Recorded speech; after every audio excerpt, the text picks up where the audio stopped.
Welcome everybody. I would like to welcome you to our webinar on innovative procurement, opportunities and chances for public procurers and innovative companies. My name is Wolfgang Treinen. I'm project manager at Berlin Partner for Business and Technology, Berlin's business promotion agency. I would also like to welcome our two speakers of today, Ms. Doris Scheffler and Ms. Leonora Yannakis from the European Contact Point for Public Procurement of Innovation at ZENIT in Mülheim an der Ruhr.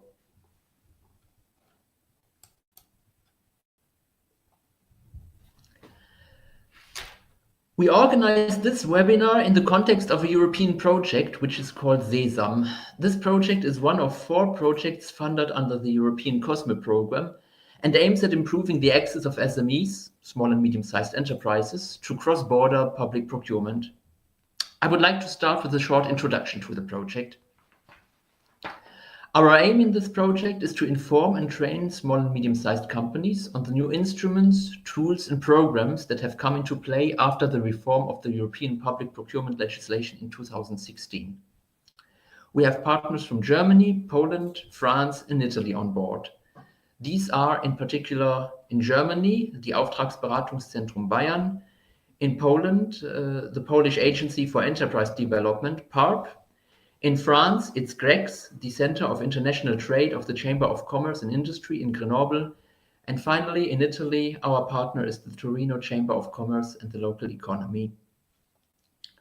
What we offer within this project are focused seminars, webinars, and training sessions on various subjects, for instance, on public tenders and the legal situation with regard to public procurement, both in the partner countries and beyond.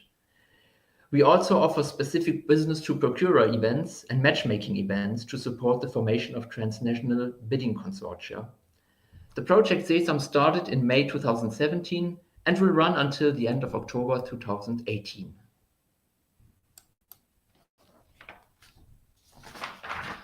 What are the main outcomes of the project until now? Besides a series of seminars, webinars, and trainings in the different partner countries, we have published various fact sheets and guides on topics such as the legal situation in public procurement in Germany, France, Italy, or Poland, on green and innovative procurement, but also on public tenders with international organizations such as the OSCE or the World Bank. These guides are available online on the SESAM website and also via the different project partners. The webinars we have organized so far in the context of this project are available on YouTube. Also, this webinar will be recorded and will be available online afterwards.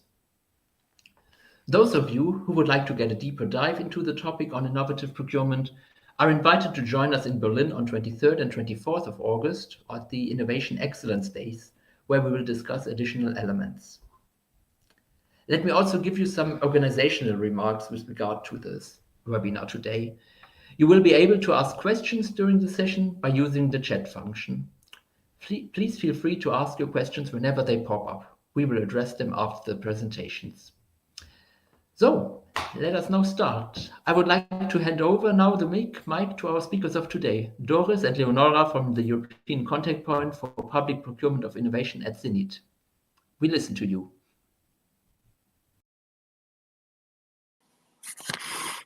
Yes, Wolfgang, many thanks for the introduction. It's nice that we have the possibility to give our experience in the field of public procurement of innovation through this webinar. We are the first and at the moment lonely EU contact point for public procurement of innovation in Europe, founded in 2017 here in Germany, but we will come to that also later. If the presentation will go on, so now it is working.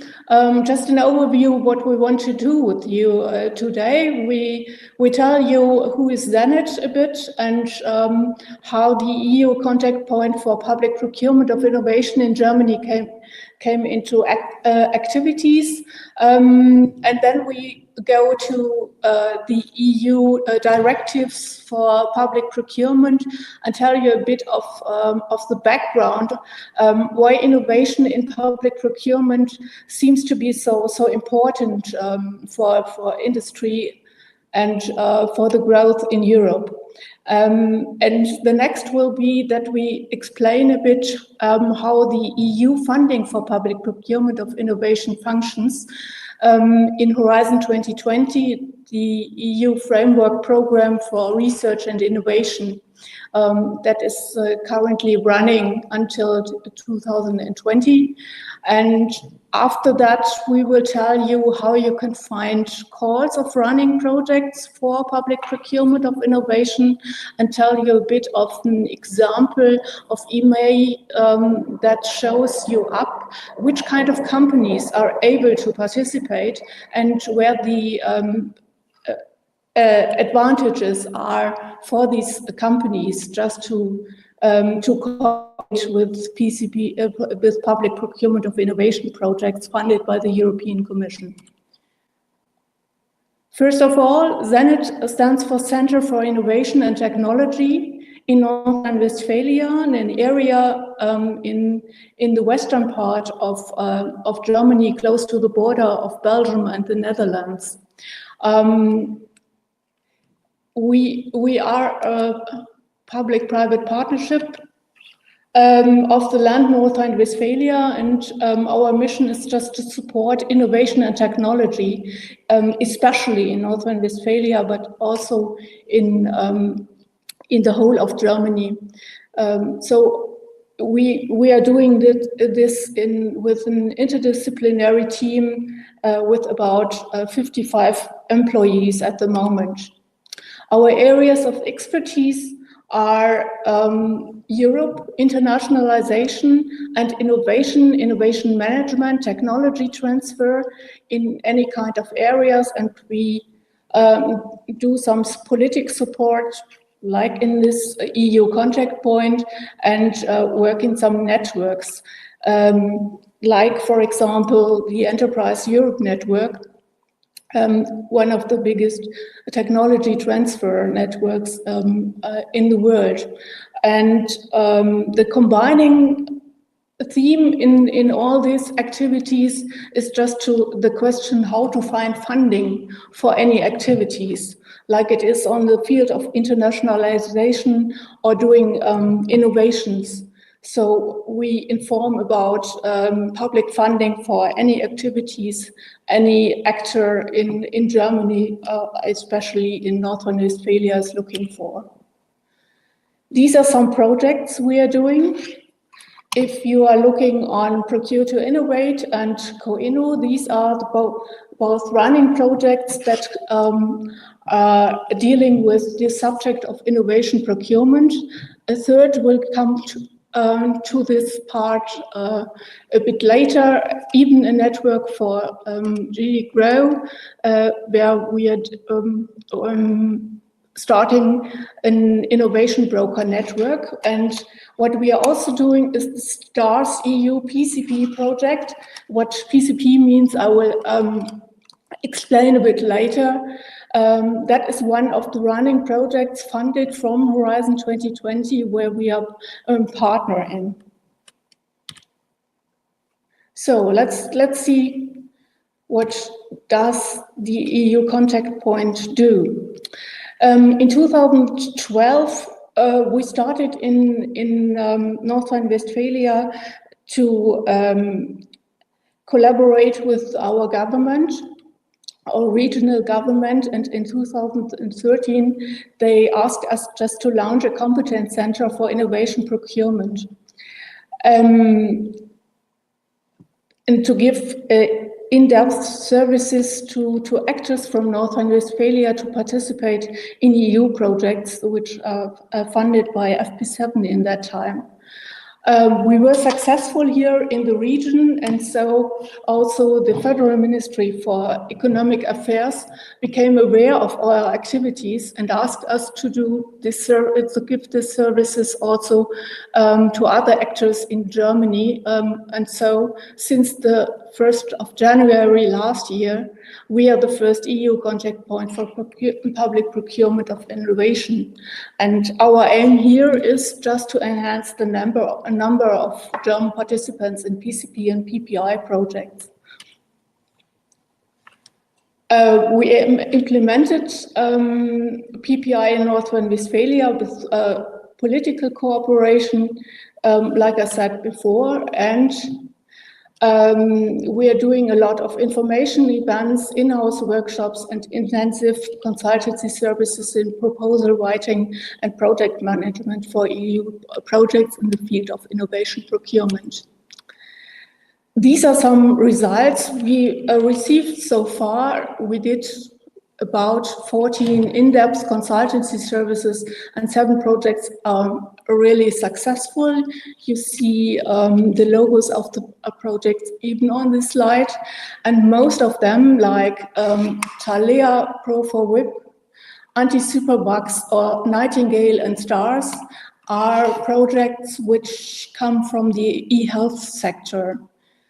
That is one of the sectors where these funding instruments are becoming a bit more popular than in other fields. And the last one here, Civil Next, is one in the secure society area, where we see that in security also the attention to this possibility of funding is growing a bit. What do we do as EU contact point? Nothing else than a national contact point for the other framework programs in Horizon 2020 will do. We give information, we give advice, we give project support, and try to do the mediation of partners for successful projects. What's behind this political theme? Or let us first of all look on a definition. What does innovation procurement mean? It's the purchase of new significant improved products from the supply side of in construction work or services with low market presentation. Products mainly are coming from R&D projects which are ready, and the companies that develop these products or services try to enter the market with their new products. So in this case, services means also the implementation of a new process or a new organization method in the business administration practice, the workflow or external relation. You see, the definition is really broad, and a lot of things can be part of innovation procurement. The political aim behind this is that when the running household period was developed on European level, they found out that the member states can't give so much money into the budget like they did the years before. And so they thought about other possibilities just to get more money to have money for the development of innovation, and to strengthen startups and SMEs, especially in the field of research and development. And they found out, in looking into the statistics, that EU public institutions spend more than €1 trillion in order to purchase goods and services per year. That's a lot of money which is going here into the market. And that is respectively 14% of the GDP in the EU, a lot of money. And looking into other countries, like the US or Asian markets, in China or Japan, you also see that there is a lot of money in this field for R&D with suppliers. US spent, for example, €2.5 billion per year only for the work of R&D with smaller companies, developing innovations for them.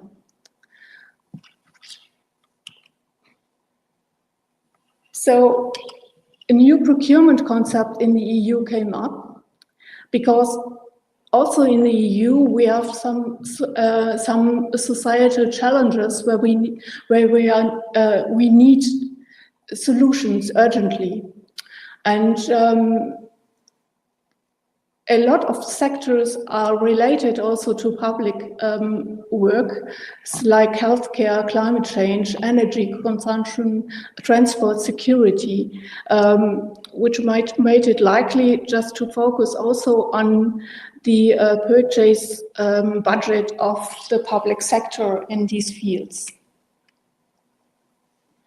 In 2014, 3 new procurement directives came up in the EU, just implementing e-procurement, strategic procurement, facilitation of transnational actions, and so on, which means that the procurement law is simpler, more flexible, and has equal procedures in any country in the EU, which helps also to have better access, for example, for SMEs and also in transporter tender processes. And strategic procurement is envisaged in the field of innovation, social purchasement, or the protection of environment that should become a part of the tender procedure and the strategic outline of the public organization. What is also needed, especially in the transporter process, is an e-procurement with a digitalized processing where the complete procurement process can happen. What's the funding of public procurement of innovation? How does it function? Besides this new procurement concept in the EU, the Commission decided just to develop a joint EU strategy to foster research and innovation, especially by developing strategies in the public sector. And they entered into Horizon 2020 new participation rules for innovative public procurement, the field of innovation procurement. And here you have a typical product innovation cycle. Normally, R&D starts with a product idea, the curiosity-driven research. Any researcher or company has any idea what could happen, what could function, and goes into his laboratory and tries out. But that doesn't mean that the development of these first product ideas will come to the market at the other end of the process. Most of the results of this research work, which is curiosity-driven, is left in any case anywhere and doesn't come to the market, which means there is a great innovation potential between stimulated research and market demand that has to be mobilized. And the trial in the EU funding is just to mobilize it via 2 instruments. The first one is the pre-commercial procurement process in 3 phases, where the need is declared by the market, by the public organizations, who tell the industry what they need, which typical activities or possibilities a product has to have, and ask the market just to develop these ideas, these needs into 3 phases, with a draft of solution, a prototype, and a test in the sides of the public procurers, the ones who gave the need to the market. A pre-commercial procurement project, a PCP project, will end with a pilot, like in any other R&D project. The buying of the solution is not foreseen in this field. That is something the suppliers, the industry, who does the work for a buyer consortia, has to do afterwards and bring the solution ready to market. To buy the product, a product is another project on EU level, and that is public procurement of innovative solution. That is a buying process, which is coming up after, might come up after PCP, or will start when a market solution is ready on the market and can be bought by the public procurers. So we do have 2 instruments. Pre-commercial procurement, PCP, means for the joint public procurement of R&D services, a buyer group will get an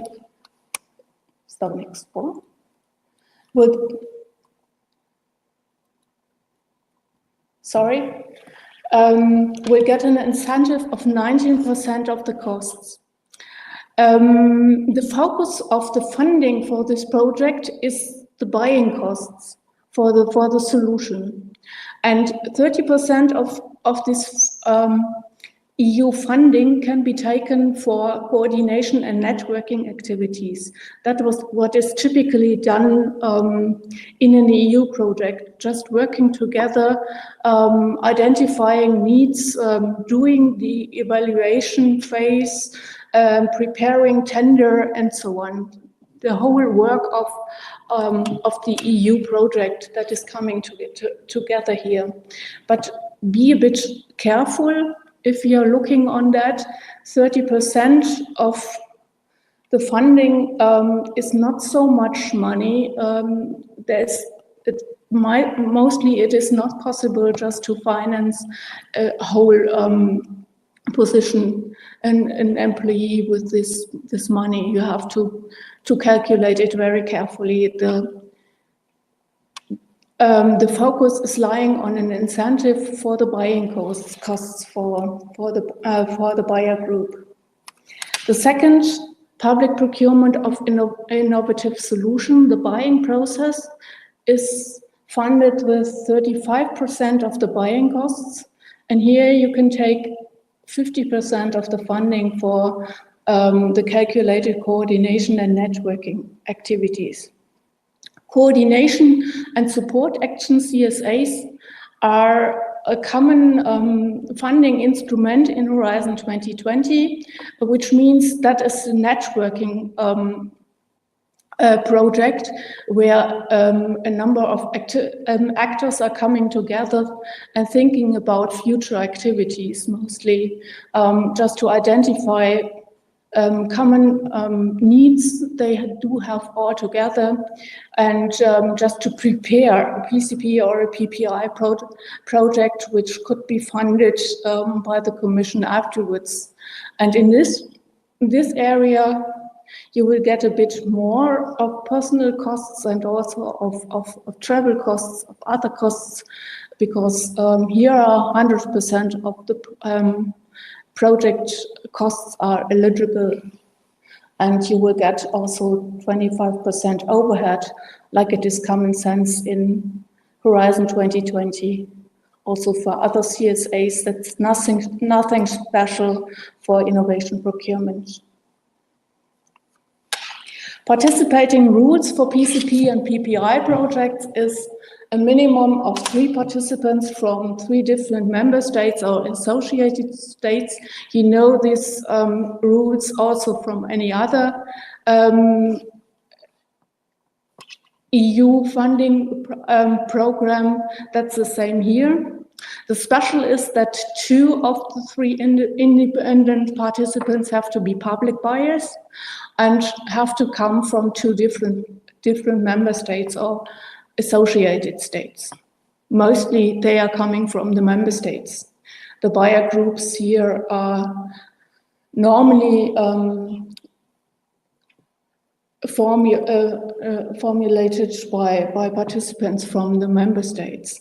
So, but the buyer group is also free just to take any private or NGO procurer into the consortia, if they do have this minimum effort of 2 public suppliers and from 2 different member states. What is also common sense is just that the buyer group is thinking about any expertise they might need from expert, from research, from university, perhaps, from the side of end users that will help them in the evaluation phase after phase 1 and 2, just to go on with the selection of solutions they are offered by the industry. That means the EU project is just this buyer group with some experts together, and they are doing a public tender, which is published on Tender Electronic Daily. And the subcontractors is the industry, is the R&D service provider that is answering to the tender process the buyer group opened on TED. And so they are fully paid by the procurer group, by the buyer group, and don't have anything to do with the EU project itself. They have a contract with the buyer group and nothing else, and they are paid fully from the buyers, mostly from a lead procurer that is named by the buyer group and who does the whole tender process on European level on the procurement law and regulations of his own country. So if you have an Italian lead procurer, he would do the tender process under Italian law. A French one would do it under French law, and a German one would use a German procurement law to do the tender. Now we are coming to some project examples. I took one of the telemedicine sector, that is Nightingale, because I think this consortia is very experienced because they participated in a number of projects until now. And so they have a clear view on how the PCP process is not running. You see, Nightingale is a pre-commercial procurement, a PCP process, a project in Horizon 2020, and it seeks to develop innovative wireless and wearable technologies that can be integrated in a clinical decision support system. The project received 5.3 million funding from the European Commission to do so. The team is experienced. There are 5 leading academic hospitals in Europe partner in it, and they want to design wearable technologies that can continuously monitor patients' vital signs, not only on the intensive care unit in a hospital, but also afterwards when the patient leaves the intensive care unit or just goes home from hospital. So there is an early warning system if their vital signs are going down, and they can interfere as soon as possible and stop the rate of death in this group of patients in advance. They are at the moment in the tender process, and what they say, the definition they give themselves to PCP is PCP involves different suppliers competing through different phases of development. The risk and benefits are shared between the procurers and the supplier and at market conditions. And PCP is supported by the European Commission, and it enables the procurers just to share the risk and benefit of designing, prototyping, and testing new products and services, create optimum conditions for the wide commercialization and take-up of the results of R&D. That's what we see also, or hear from industry partners in such PCP projects, that they say it's the first time they had the possibility just to know very well what their customer needs. That it is working much better for them to have as fast as possible a marketable solution at the end, because they are working closely together with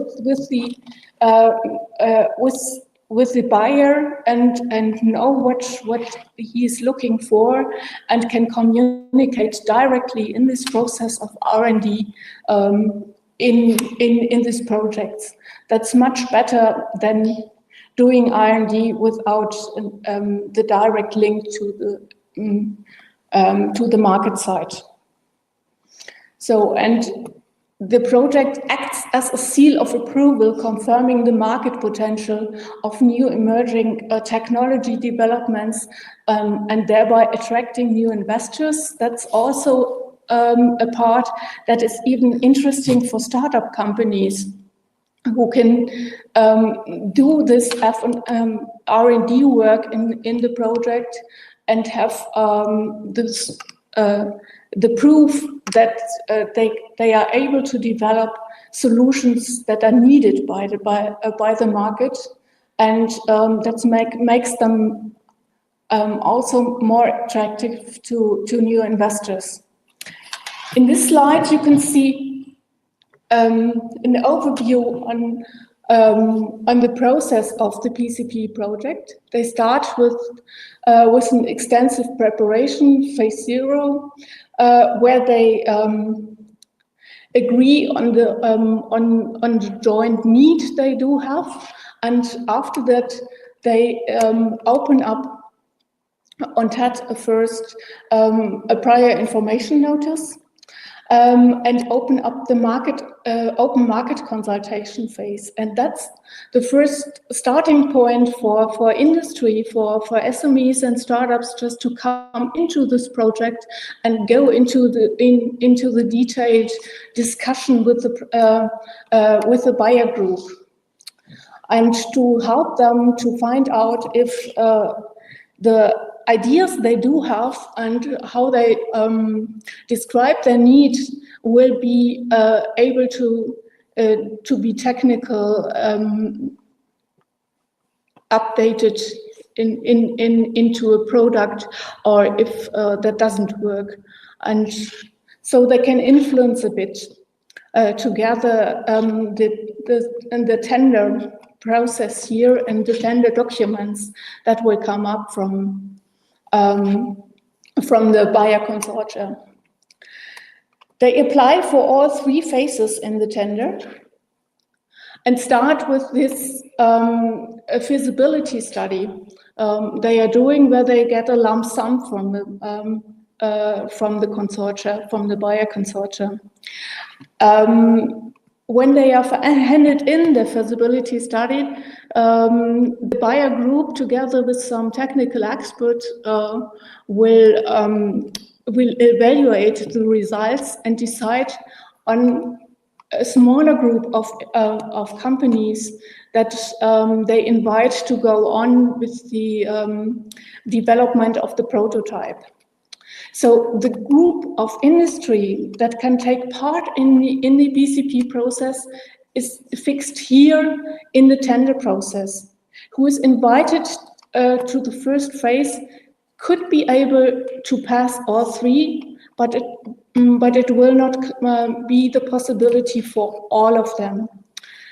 Like you see, it is reduced in any phase, but it is necessary in the EU project that they end up with at least 2 solutions in phase 3, which are tested by the buyer group, because it should be a free competition for the market, for the industry in this project. And the IPR rights of the solution developed in this whole process is going to the industry, to the supplier side, who has got 3 years just to make the pilot that is developed market ready, and to do some certification and finalization work on the R&D. The next example I want to show you is the PCP project Smart at Fire that was financed by FP7. That is one of the earlier projects.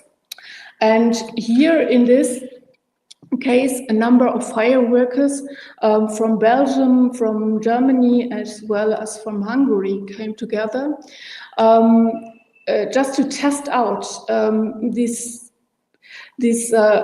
funding instrument of PCP, and just to look if the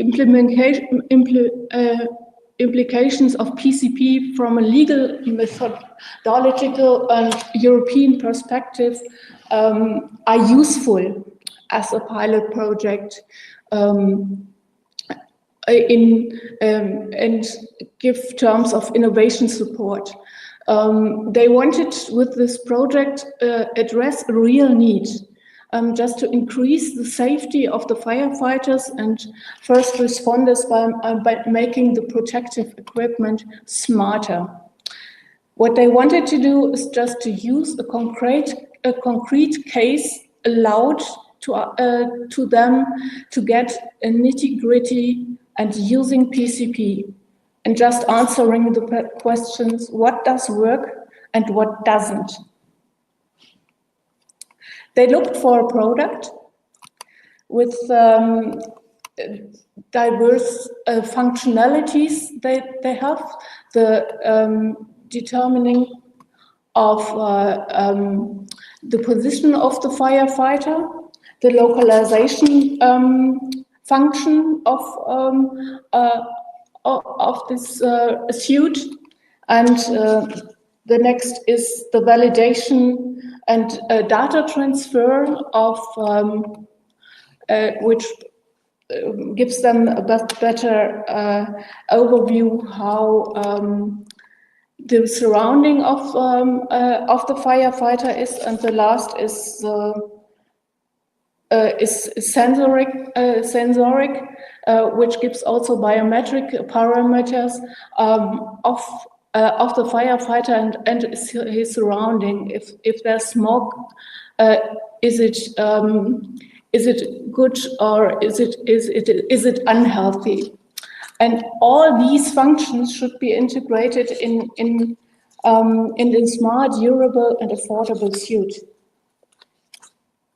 They did it like it has to be in an EU project in 3 steps. The solution design with these detailed feasibility studies, a report afterwards, and after that they selected some companies who developed, sorry, that was too fast, who developed a functional specification for a prototype and demonstrated also the prototypes. These were evaluated by the consortia and a report was written. And in the last step, they did field testing and first batches of 10 products and their functionalities also in firefighting situations, and made a description of commercialization approaches. So this is the solution that is ready on the market and was bought by the Belgian firefighters especially, and they use it now. Current calls, there's an, here you see the structure of Horizon 2020 with the 3 columns, excellence, science, industrial leadership, and societal challenges, and where you see the yellow arrows in these fields of action programs of Horizon 2020, there are already some PCP or PPI projects which are funded from FP7 or from Horizon 2020 itself. The next is, here's an overview on the calls for this year and the next 2 years. What is fixed at the moment are the calls for 2018 and 2019. The calls for 2020 are in a preparation phase. Some ideas coming from the DGs who are responsible, but they have to be fixed and clarified with the content until, I think, end of the year. Then we will have a clearer view on what is coming up in 2020. You see in the brackets here small identifiers of the calls. Normally in the PowerPoint presentation, you would have the link directly to the participant portal of the Commission. It seems not to work in this PDF format, but if you give this identifier as search item, for example, in Google, you will also come to this. But you can also use these links just directly to the participant portal, and you have also here two websites from the Commission where they give an overview on funded PCP and PPI projects, and also give a lot of more information on the PCP and PPI process they are looking for. So, and now I will hand over the presentation to my nice colleague, Leonora Yannakis. Hello, also from my side. Thank you, Doris, for the nice introduction. Thank you, Wolfgang, for the webinar. I would like to talk with you about the 2 last points, which are very important for you. We are starting with the TED platform. It's the online version of the supplement to the official journal of the European Union dedicated to European public procurement. It is an online platform where you can access different things. I have added the link, so whenever you have time and are interested, you can just access it and have access to different things. What I would like to do, I inserted some screenshots here and go with you through the search function in order for you to find the tender documents, for example. What you can see here is the search button on the left-hand side. If you click on it, then something like this, the next slide opens. You have the option to put in different keywords in the full text area. Then you can specify your search criteria by putting, for example, in what are you looking for? Are you looking for the contract notice? Are you looking for the prior information notice? Are you looking for the contract award notice? You can specify the country, and then you can only click on search, and then you have a list of those are the search criteria that you can specify, and then you have a search result list. This is just an example of what I did a couple of weeks ago before preparing the presentation. The keywords that you can put in are those. If you're looking specifically for PCP or for PPI documents, you have to put in pre-commercial procurement and in brackets PCP, or what you can also do is put in public procurement of innovative solutions in bracket PPI, but you can also look, for example, for the so-called CPV codes, the common procurement vocabulary, and I've just indicated some of the examples of those main CPV codes you can look for. This is just for you. If you want to try out, feel free to do so.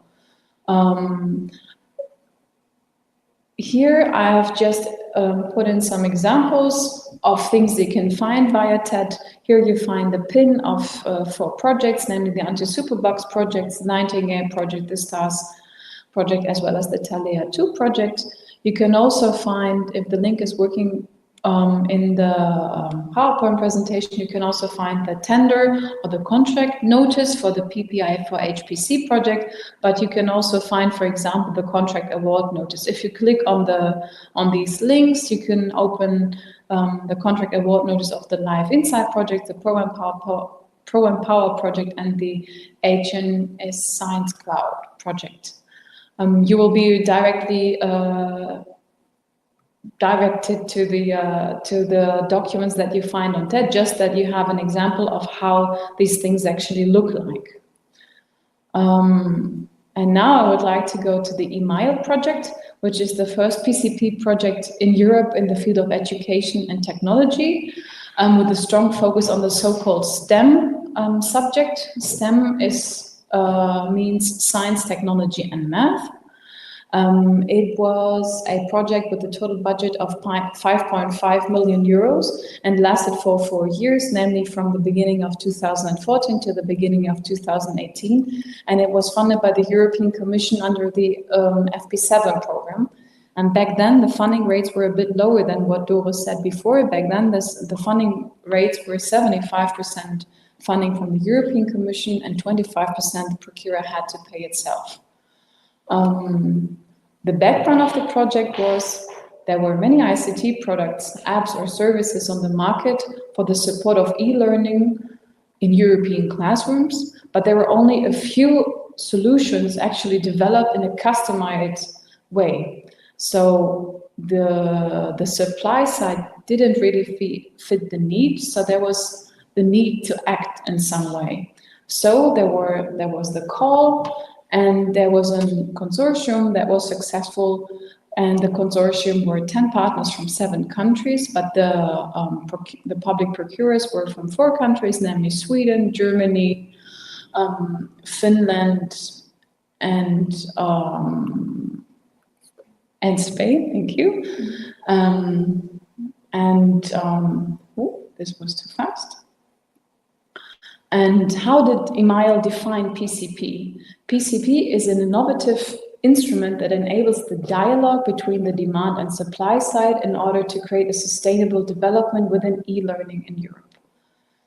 And how did they define the PCP process? In a nutshell, there are 4 steps. The European public procurers identify one common mid to long-term challenge, which requires the research and development of new solutions. The second one is the challenge that was presented to the industry or to SMEs in this European call for tender, which was then also published on TED. Point 3, the competition and award procedures of participating suppliers took place in order to provide the innovative solution. And at the end of the PCP process, the supply side, here the industry, the researchers, and the small and medium-sized enterprises developed the innovative solution using the input from the end users and the future customers. So the demand side, here the public procurers of the ICT and education, did have the chance to acquire a solution which really matched what they really needed. In short, the PCP enabled the sustainable development of any kind of market that required a new technology and research in order to meet future challenges which have been identified by the customers. And we also have one quote from Leonora Wallen, which was the project coordinator of this EMAIA project, and she said, we won, and via PCP we have managed to share risks and funding with other procurers to develop learning technology according to our needs. So you can actually see that by using the PCP model, the solutions are really made according to your needs. The EMAIA project also has, similar as the Nightingale project, a picture showing the process. I don't want to go into detail because Doris made it before clear, but you can also see the 3 phases here where the suppliers are selected, and in the end 2 suppliers are selected to do actually the pilot. In detail, this means that there was a tender which was published in October 2015. There was the consortium I just mentioned before. They were successful. And they asked the suppliers to provide innovative solutions for the next generation of personal learning environments that actually address students in primary and secondary school in the topic of science, math, and technology, and that support different learning styles. So each student was able to learn in the way he or she was able to do so. The PCP phase, there were different budgets allocated to the different phases. First, for the solution design for phase 1, there were 380,000 euros available in order to fund up to 8 suppliers in a period of 3 months. In phase 2, the prototype development phase, there were already 1.5 million euros in order to fund 4 suppliers that were selected from the 8 suppliers that applied in phase 1. And in phase 3, there were actually available 1.9 million euros for the 2 suppliers who actually developed the pilot solution. And these are the 2 solutions that were actually selected in the end. I don't want to go into detail because it's an ICT solution, but I just want to show you that those are the 2 solutions that were actually developed in the end. The one is Yiptree and the second one is Amigo, and you can also see the nice logos that were developed. What you can see, or what we would like to share with you, is that the solution Yiptree was actually developed by a company named Almerin, which has the headquarters in Finland. And this is a really new company. It was only founded in 2015 and specifically for this EMAIA project. They said that there were 2 benefits. On the one hand, benefiting from the PCP process as such, and the second one benefiting for the company itself. So the benefits of the PCP were actually that there was an existing challenge and a customized solution was developed for their specific needs. So here it was a personal learning environment using artificial intelligence, and there were many benefits to solutions. The schools could save money, there were bigger classes able to learn at the same time, the paper books were replaced by e-books, and the teachers could actually save money, could actually save time because there were ready-made materials that they could use for their classrooms. And there was automated assessment and support. And the result was that the students could learn more and have more fun at the same time. And the benefits for this startup company were threefold. There was access to R&D. So the company had access to resources. They could do the need analysis and they had a test environment at the same time. They had market access because the solution that they were designing was made for the public procurement, or for the public procurers, which were in this very big public procurers. And they had the chance to be credible. They had the proof that that there was an actual market need because the buyers group defined it beforehand. There was proof that the product was working, and for the company itself, the team was capable to develop the solution. The second solution was developed by a Spanish consortium, which 2 companies belonged to. But these 2 companies that formed the solution were, in contrast to the one that you saw before, 2 companies that were much older. The one from 2011 and the one also from the early 1980s. So it was an established company. But they had the same benefits of using PCP they said that there was a dialogue possible. There was a dialogue not only between the procurers and the companies from the very first moment on, but this dialogue also helped the companies to better fit the proposal to the procurer's expectations. So it was really market-oriented. The solution that they developed was really towards the market. It was demand-driven, user-driven, as they call it here. And what they said was a real advantage is that the EMILE consortium, the buyers group, promoted feedback throughout the PCP process, because the pilots with the end users, there was also review from the prototype with the experts. There were also meetings and demos for the procurers, and every time in dialogue with the experts. So there were lessons learned meetings. They could adapt the solution and really make it market-oriented, demand-driven. And the company, although it was an older company, or the two companies, the consortium was a bit older than the one before, they had the same benefits, or they stated that also they had an increase in product reputation, because they sold or they prepared the solution for a big audience. Also, the content sales increased because they had good references. As the YIPTRI, they also stated that there were increased R&D activities because they saw that it was working once, so they were thinking about doing it again and again. And also they had increased pedagogical assistance towards that. So you can see there are advantages for companies, either small or big ones, old or new ones, in order to participate in these PCP projects. Not only for the companies, but then also on the user side. And with this, we would like to end our presentation. If you have questions, you can now use the chat function, or you can also contact us directly, whatever you prefer.